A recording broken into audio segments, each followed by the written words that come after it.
So hi friends, today I'm going to discuss about cell. You know that cell is a basic structural and functional unit of living organism.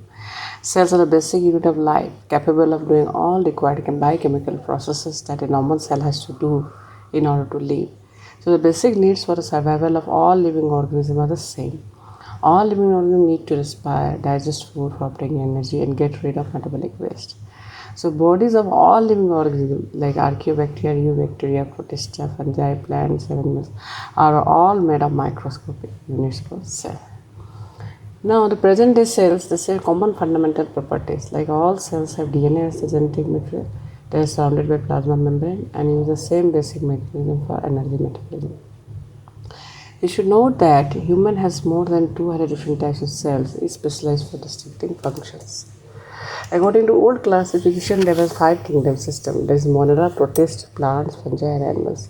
And now, according to new classification, there are three domain system, which reflects a greater understanding and evolution of and molecular evidence, like prokaryotes, which include bacteria and archaeobacteria, eukaryotes, which include protists, plants, fungi, and animals. Now, what is protist? Protist is a eukaryote which has a nucleus. If the protist is any eukaryote, it is not a plant, animal, or fungus, but it has your nucleus. Here is the figure I have shown about the mushroom. You can see is a fungi, and some examples of the unicellular organisms I have cited.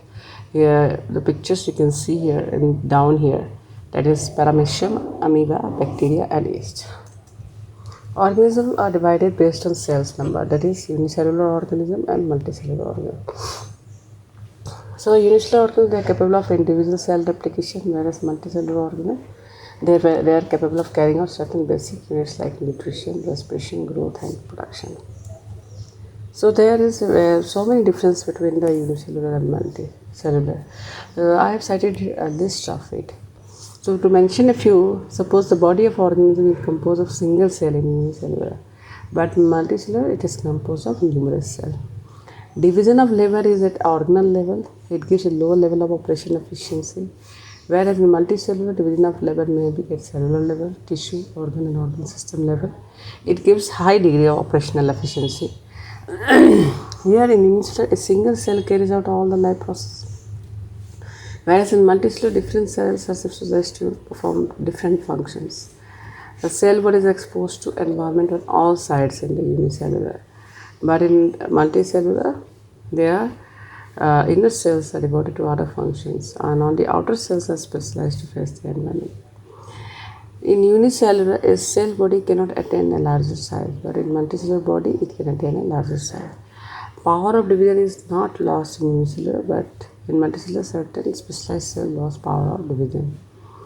And lifespan is short due to heavy load of work. Lifespan is long due to limited load of work for each cell type.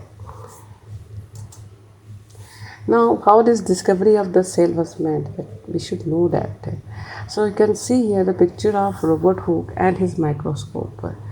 So the word cell is derived from the Latin word cellula, means a little room. So it was done by Robert Hooke in 1635 to 1703, his lifespan is, and he was an English scientist who observed honeycombed or porous structure while observing the bottle cork under the microscope. He called it cell as it resembles monasteries, and he published his work in a book which is known as Micrographia in 1665.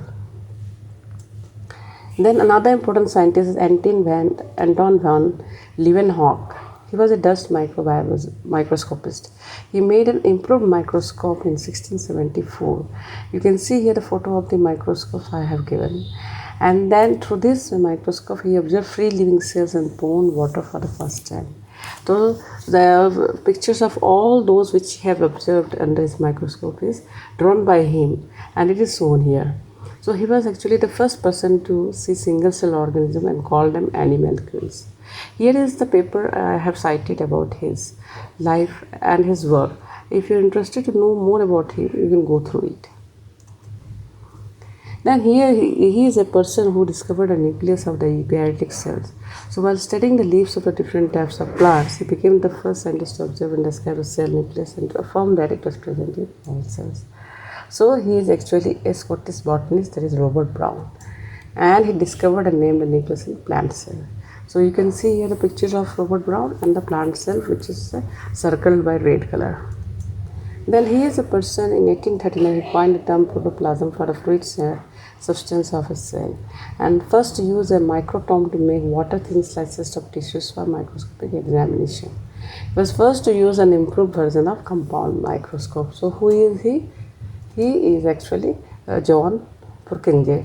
So he is best known for his 1837 discovery cell large neurons with many branching dendrites found in the cell within. So he is also known for his discovery in 1839 for fiber, the fibrous tissue that conduct electrical impulses from the atrioventricular node to all parts of the ventricles of the heart. So J. E. Purkinje is basically known for the discovery in cells, basically large neurons. Then who are they? They are Schleiden and Theodor Swan. So in 1838, Jacob Matthew Schleiden, a German botanist, first proposed the idea that all plants consist of cells. And a year later, in 1839, Theodor Swan, a German geologist, he independently asserted that all animals and plants are made of cells. So this joint finding forms the basis of cell theory. So unified cell theory states that all living things are composed of one or more cells, and the cell is the basic unit of life. A new cell arises from the existing cells. Now who is he? He is Rudolf Virchow. The cell theory was further refined in 1855 by Rudolf Virchow, a German biologist. He presented an idea in 1855 that all cells arise from the pre-existing cell. That is omnicellula cellula. The postulates are that all organisms are composed of cells and cell products. All metabolic reactions take place in cell. The cells have a structural and functional unit of life. All cells arise from the pre-existing cells, and every organism starts its life as a single cell. So viruses are exception to it. This Virchow also 20 years later in 1855 proposed an important extension of cell theory that all living cells arise from the pre-existing cell, and this statement has become what is known as biogenic law now. Who is he? He is your, in 1866, observation of Ernst Haeckel suggested that nucleus transmitted hereditary information to the next generation, which was an important finding. So we have come to know that cell discovery was contributed by different scientists like Hans and Janssen, Robert Hooke, Matthew Schleiden, Theodor Swan, and Robert Brown. Now, what are the instruments which are used for studying cells? There are basically two types of instruments are used: the light or compound microscope and electron microscope. So this is your light microscope, this is electron microscope, and this is the principle on which they work. In the light microscope, your source is light, whereas in electron microscope, the source is electron. And in electron microscope, there is an electron detector which detects the specimen. So this electron microscope was developed by Noel and Raska of Germany in 1932, was put in use in 1940. So what is the difference between the two? In the light microscope, they use glass lens, whereas in electron microscope, they use electron magnets. In light microscope, they use a beam of light to illuminate the object, whereas in electron microscope, they use a beam of electrons. In light microscope, internal vacuum is not required, whereas in electron microscope, internal vacuum is essential. In light microscope, maximum resolution is 200 nanometer, whereas in electron microscope, maximum resolution is 0.5 nanometer.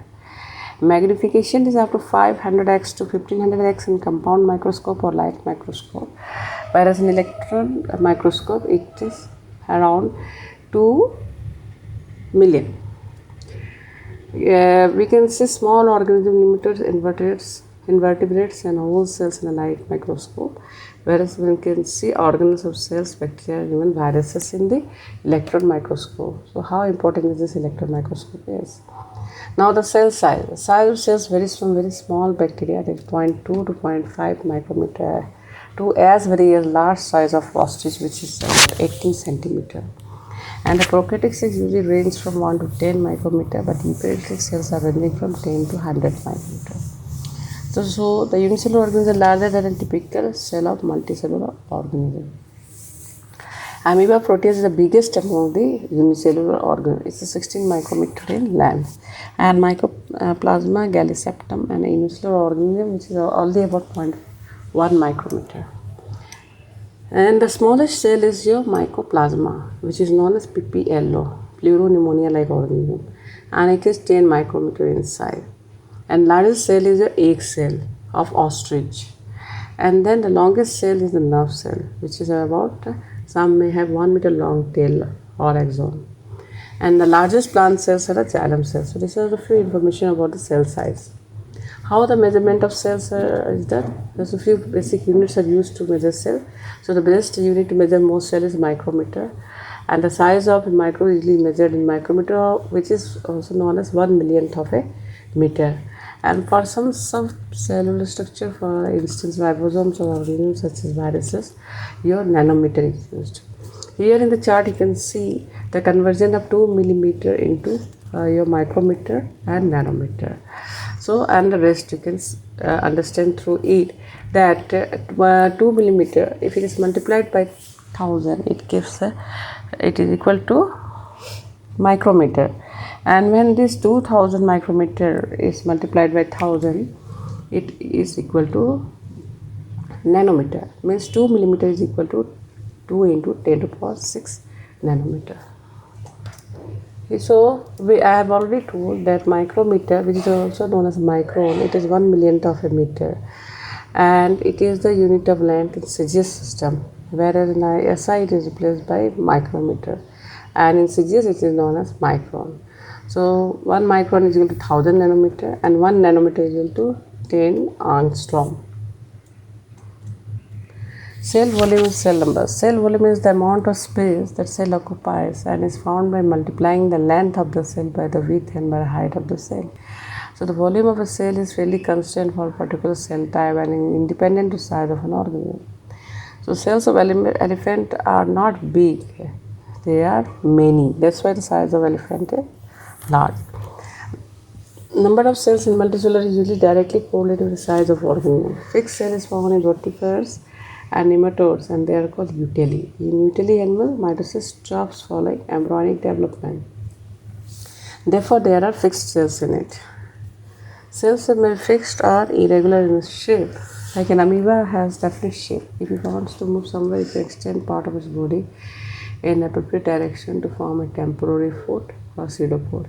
So the rest of the body then flows up to it. So if it encounters food, it can make part of its body stretch out to surround and engulf the food.